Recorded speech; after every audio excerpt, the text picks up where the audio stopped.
landonganda la dudo di wodi joma amile jobe manda fulado aminto jiti waramba sianda landonganda esto Paris là en Paris non on a mobilisé la caravane on a vu du monde non on a parade pour kalau manager oh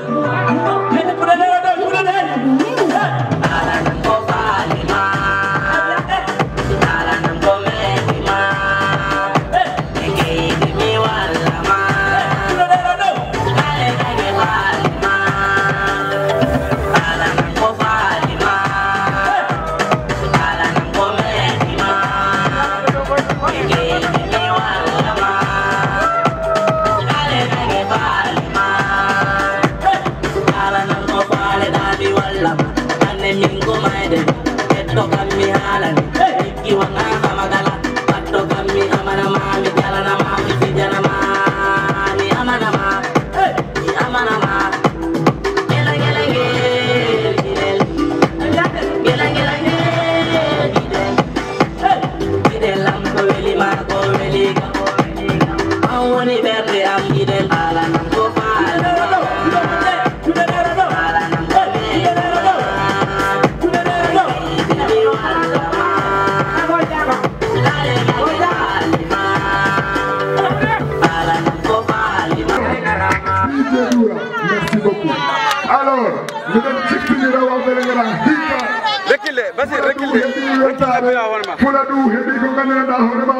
une distinction. Alors, artiste toute cette population-là ici, on va la décerner le meilleur artiste de l'année. Et nous, c'est une fierté. Applaudissez pour ça, s'il vous plaît. Quelle année Pandimai? Il est nommé, ou encore il est élu, le meilleur artiste de l'année 2021. Ça, c'est une fierté. Quelle année Pandimai, s'il vous plaît, pour l'encourager?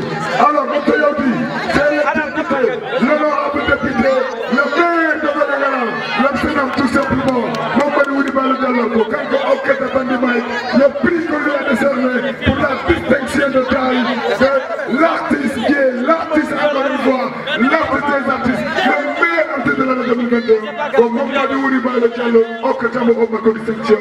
Donc les gars, quelle année Pandimai, s'il vous plaît?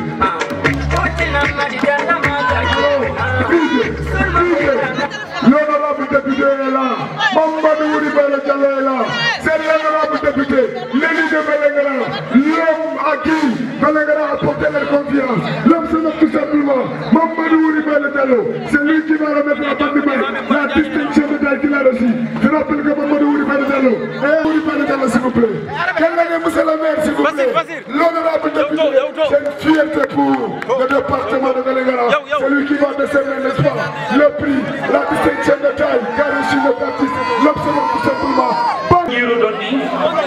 Monsieur le maire, côté d'Ungalman, association Excellence 21, Wadi décerné artiste Menhol comme meilleur artiste de l'année 2021. Association Excellence 21, association régionale donc qui a choisi et décerné ce prix à Pandimai. Monsieur le maire, on a été d'Ungalman, Bokana et Boprio, c'est Belengara Benjamiri. Bismillah s'il vous plaît. Merci. Boss, caméra. C'est le président. Monsieur le président de l'association. C'est un honneur, un plaisir. Weltare Maunde, Yettude Allah. Je nous demande, Galbo Tebungal, Feni de Wona, Feni de Ligema Moyede, Feni de Galbo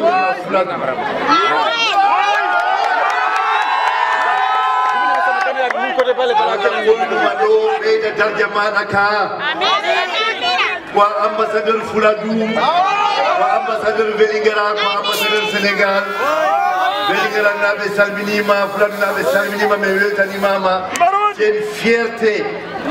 C'est une fierté, tu fais notre fierté. Donc, tu es reconnu sur le plan mondial.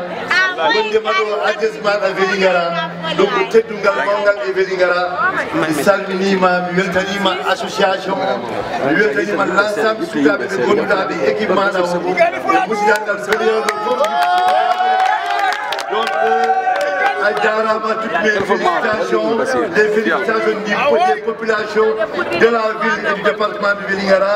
Il y a ma bandi Mike, il y a Boudbal, il y a Boudbal, il y a Djamaka Meido, il y a les Balli, Sugabe Manabe, à la Naura Fladouiez de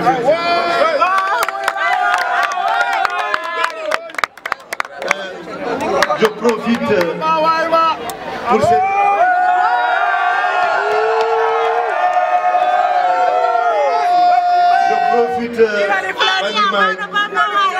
Je vais t'inviter à une cérémonie la semaine prochaine pour te faire un citoyen d'honneur de la commune de Vélingara. Compagnie, mais arrive parce qu'il fallait me ramener yotodo, yora nelde, parce que aburi nela nede, aburi nelde, pour que alana hore.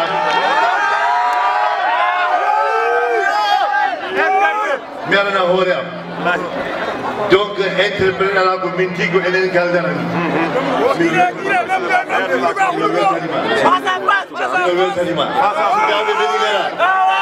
Et puis elle est welcome Bandi Mike.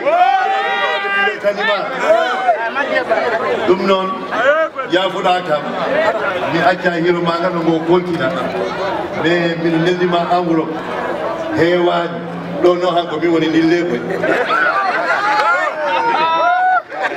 dille do mi anda si mi feñina wala mi acca dille feñe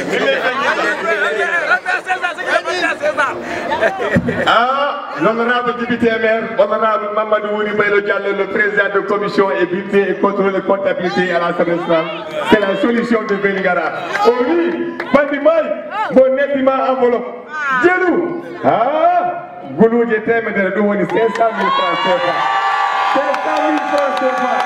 C'est la solution de 7 millions, honorable député maire, la solution de Vélingara. L'homme incontournable, l'homme qui fait la différence, l'homme de la situation, l'homme qui règle les problèmes, l'homme de l'ambition, l'homme des projets, l'homme des réalisations, l'homme de la ville, l'homme de la solution. C'est Wouri Baylo Diallo, Marodi, Jamaga. Weltima sabu a nani koɗo hanko jaariji vraiment Wouri Baylo woni jaariji Bandi Mayi vraiment mi weltanimama Wouri Baylo mi weltima kala ko ari ɗo dendagal koɗo kala ko teddina ɗo Bandi Mayi teddinima mi yamayo ñalande mi weltima nde ñalande bettano kam nde ñalande meeɗa kam bettude sabu depuis ngarmi Vélingara arsikeji am ɗi gudiri dame am ɗe pi gudiri kono hande tundu Vélingara woni tundu Bandi Mayi parti ji Bandi Mayi ɗi mi yakori on mi jaari on e mi juurimama on vraiment dendagal ko woni ɗo Bandi Mayi weltanimama on vraiment monsieur le maire mi weltima ko ɓayi fulɓe ɓe ko mbira ko weltiɗo wiɗa kaɓɓe kam somi anda ɗo wattu pistere no mi wawa mi yadda monsieur le maire ɓe kaɓɓa kam kono no ɓayi anda vraiment mbaɗo nder gara mi weltima mi weltanima arde maɗe fof. Merci beaucoup, monsieur le maire. Merci beaucoup, Bandi Mayi. On maintenant à la délégation de l'honorable député, maire de Vélingara. Il a appelé. Voilà, monsieur le maire, malgré vos questions dans ces poulards, vous menez mon ami, madame, menez patienter 2 secondes, s'il vous plaît. Monsieur le maire, allez-y au tribune officiel.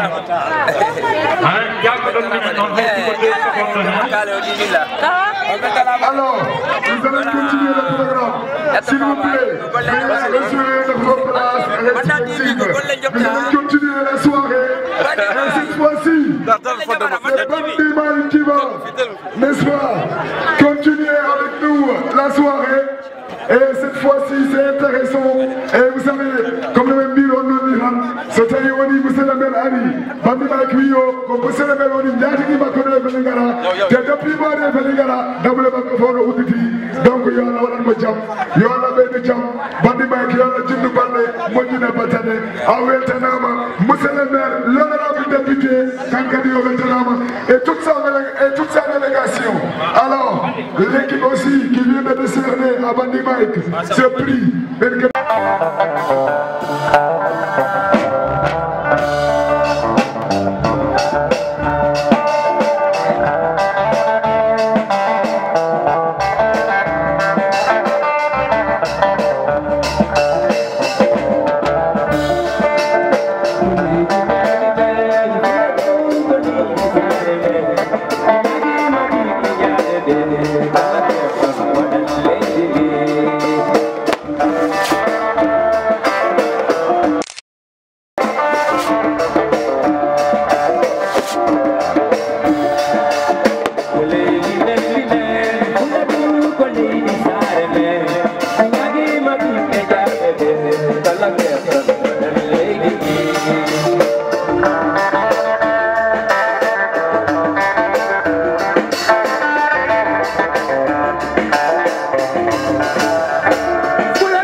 Baba Samba Kanye, Allah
Bandi Mayo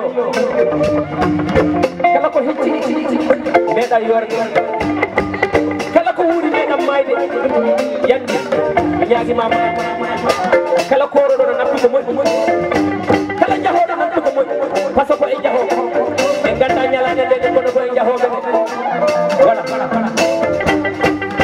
ko gandal wolli mayde ndege mayde mo belduna yordi mo ganduɗa yurdini e dakkilen mo jogoy dakkilen mo jo robahi ndeysaan wala momay jaay bagage bahi dakkilen ma ko way job jërëjëf kontaan naa trop